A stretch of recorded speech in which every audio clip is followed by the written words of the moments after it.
நீயாக எங்களது பாடுகளை ஏற்றுக்கொண்டு துக்கங்களை சுமந்து கொண்டே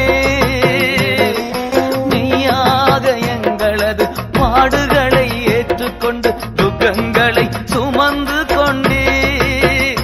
ஐயா துக்கங்களை சுமந்து கொண்டே நீர் நல்லவர் சர்வ வல்லவர் உம் இரக்கத்திற்கு முடிவே இல்லை உம் அன்பிற்கு அளவே இல்லை